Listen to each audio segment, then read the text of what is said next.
पोथी पढ़ पढ़ जगमुहा पंडित भया न कोई, ढाई आखर प्रेम के पढ़े सो पंडित होए। बचपन से लेकर आज तक हमने यही बात सुनी है, यही बात जानी और यही बात समझी है कि प्रेम से पवित्र रिश्ता और कोई दूजा हो ही नहीं सकता। हम किसी भी व्यक्ति से प्रेम करते हैं तो सबसे पहले उसकी जाति, उसका धर्म नहीं पूछते हैं, सबसे पहले देखते हैं तो उसकी अंतरात्मा, उसका मन, उसके अंदर बची हुई मानवता को। उसी चीजों को देखकर हम सामने वाले व्यक्ति से प्रेम करते हैं। लेकिन आज के समय में बीजेपी वाले, आरएसएस वाले, बजरंग दल वाले और हम जैसे यूट्यूबर्स प्रेम की भावना को अपवित्र कर रहे हैं, ऐसा आरोप मॉडर्न हुआ समाज हम पर लगाता आ रहा है। मॉडलिंग में गया हुआ समाज हम पर लगा रहा है कि प्रेम की भावना को हमने अपवित्र कर दिया है। मैंने आपसे स्टार्टिंग में ही कहा कि प्रेम करने से पहले हम किसी की जाति, किसी का धर्म नहीं पूछते हैं। लेकिन सामने वाला व्यक्ति जब आपके धर्म को देखकर ही आपसे प्रेम का नाटक करे तो उसे क्या कहोगे? सामने वाला व्यक्ति अगर आपके हिंदू धर्म को देखकर, आपके सिख धर्म को देखकर अगर वो अब्दुल है और वो आपको अपना नाम राहुल बताता है, वो आपको अपना नाम आशुतोष बताता है, तो क्या उसे भी प्रेम कहोगे?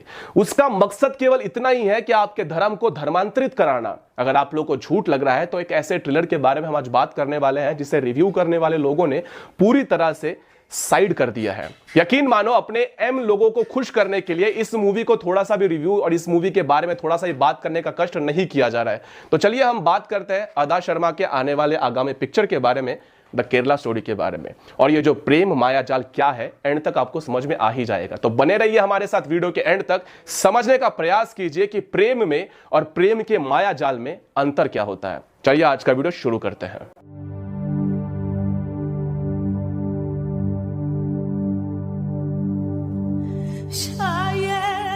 मेरा नाम शालिनी उन्नीकृष्णन था। मैं नर्स बन के लोगों को सर्व करना चाहती थी। अब मैं फातिमा बा हूं, एक ISIS terrorist in Afghanistan jail. और मैं अकेली नहीं हूं, मेरे जैसे 32,000 गर्ल्स कन्वर्ट होके सीरिया और यमन की रेगिस्तान में दफन हो चुकी है। एक नॉर्मल लड़की को एक खतरनाक टेररिस्ट बनाने का सबसे डेंजरस खेल चल रहा है केरला में, और वो भी खुलेआम। क्या कोई नहीं रोकेगा इसे? ये है मेरी कहानी,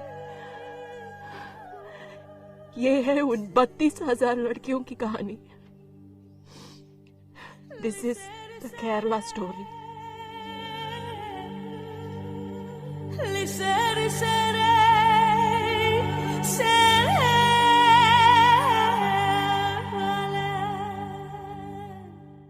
शालिनी उन्नीकृष्णन नर्स बन के लोगों की सेवा करना चाहती थी, लोगों के लिए कुछ करना चाहती थी। ऐसे ही 32,000 लड़कियां जो केरला से अगवा किया जाते हैं और आईएसआई एजेंट बना दिया जाता है। फील नहीं हुआ होगा ज्यादा, अब फील करा देता हूं मैं।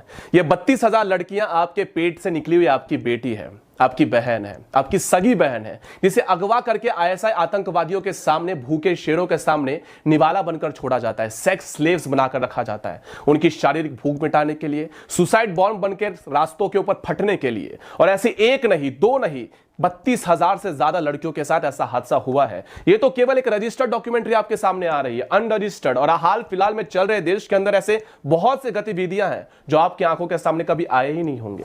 अब यहां पर शालिनी उन्नीकृष्णन की एक कहानी है जो कि वास्तविक सत्य तथा तथ्य के साथ जुड़ी हुई है। लेकिन कमेंट बॉक्स के अंदर फिर भी कुछ लोग कहने के लिए आएंगे कि यह भी एक बीजेपी की चाल है। आंखों के ऊपर हम लोगों ने अंधभक्ति की कुछ ऐसी तस्वीर लगा के रखी है, ऐसी पट्टी बांध के रखी है कि सामाजिक का ऐसा गंदा चेहरा जो हमारे आंखों के सामने है, लेकिन देखने का हमारे अंदर हिम्मत नहीं है। हम लोग जी रहे हैं एक फेरी टेल की दुनिया में जहां पे हमें लगता है कि सब कुछ सुंदर है। ऐसा कहते हैं कि सत्य को सुनने के लिए, सत्य को समझने के लिए, सत्य को बोलने के लिए साहस की आवश्यकता होती है। लेकिन हम लोग ऐसे फेरी टेल के जमाने में जी रहे हैं जहां पर अगर आप सत्य कहते हैं, या तो आप बीजेपी के आईटी सेल वाले हो जाते हैं या फिर अंधभक्त हो जाते हैं। आप लोग अंधभक्त कहो या फिर बीजेपी का आईटी सेल वाला कहो, कुछ भी कहो, लेकिन आप इस सत्य को नकार नहीं सकते कि देश के अंदर धर्मांतरण का गंदा खेल खेला जाता है, जिसके अंदर शायद आज आपकी बहन ना हो, जिसके अंदर शायद आज आपकी बेटी ना हो, लेकिन एक दिन अवश्य आएगा जब इन 32,000 लड़कियों में आपके भी घर में से आपकी बेटी, आपकी बहन हो सकती है। लेकिन कुछ लोगों ने लव जो माया जाल है लव का, उसके बारे में भी कहा, धर्मांतरण को लेकर भी स्टेटमेंट दिए कि ये सारी की सारी यूट्यूबर्स की, इंस्टाग्राम इन्फ्लुएंसर्स की, बीजेपी की, आरएसएस की, बजरंग दल वालों की एक कॉन्स्पिरेसी थ्योरी है जिसका सत्य से कोई लेना देना है ही नहीं। इसके बारे में हम थोड़ा सा बात कर लेते हैं। उसका नाम है जर्मन शेफर्ड ध्रुव राठी। हाल फिलहाल में मैं जर्मन शेफर्ड का एक वीडियो देख रहा था जिसके अंदर उसने लव माया जाल को एक्सप्लेन करते हुए भारत के अंदर धर्मांतरण होता है या नहीं होता है, क्या ये इंस्टाग्राम इन्फ्लुएंसर्स की या फिर हम जैसे यूट्यूबर्स की या बीजेपी वालों की, आरएसएस वालों की एक कॉन्स्पिरेसी थ्योरी है, उसे एक्सप्लेन करते हुए कहा कि देश के अंदर तो बहुत ही ज्यादा बंधुत्व का भाव है, धर्मांतरण का जैसा खेल देश के अंदर होता ही नहीं है। तो 125 करोड़ देशवासियों में से उन्होंने 30,000 लोगों का सर्वे किया, जिसके अंदर बचपन से लेकर आज तक वो लोग जिस धर्म में पैदा हुए थे वो उसी धर्म के हैं, जिस मजहब में पैदा हुए थे उसी मजहब के हैं। यानी कि 125 करोड़ देशवासियों में से उसे केवल 30,000 ही मिले। मैं चाहूंगा कि वो 32,000 लड़कियों का भी एक बार सर्वे कर ले और उनसे पूछे क्या वो जिस धर्म में जन्मी थी, क्या मरने के पश्चात, सुसाइड बॉम्ब बनने के पश्चात, सेक्स स्लेव्स बनने के पश्चात क्या उनका धर्म बदला गया, और उसके बाद उस रिपोर्ट को भी एक बार पब्लिश करे। झूठी बातें आप लोग को दिमाग में डाली जाती है और ऐसा दिखाया जाता है कि देश के अंदर बहुत ही सुंदर वातावरण है।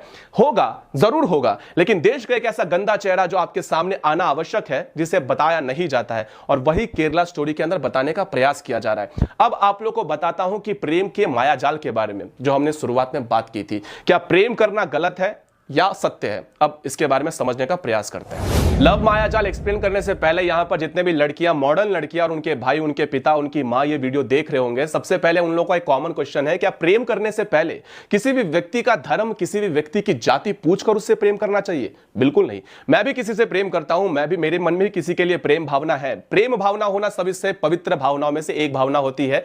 लेकिन अगर कोई व्यक्ति आपका धर्म देखकर, आपका हिंदू धर्म देखकर आपके साथ प्रेम का झूठा खेल खेले, आपको अपना गलत नाम बताए, अगर उस व्यक्ति का नाम अब्दुल है और वो व्यक्ति आपको अपना नाम आशुतोष बताए, तब उसे प्रेम का मायाजाल कहते हैं। द फैमिली मैन का सीजन 2 अगर आप लोग ने नहीं देखा है तो एक बार जाकर अवश्य देख लीजिएगा। 4 दिन पहले मैं एक कार्यक्रम के लिए गया था नांदेड़ में, जहां पर बहुत से लोग आए हुए थे। वहां पर मुझे कई लोगों के माता पिता से भेंट करने का सौभाग्य प्राप्त हुआ।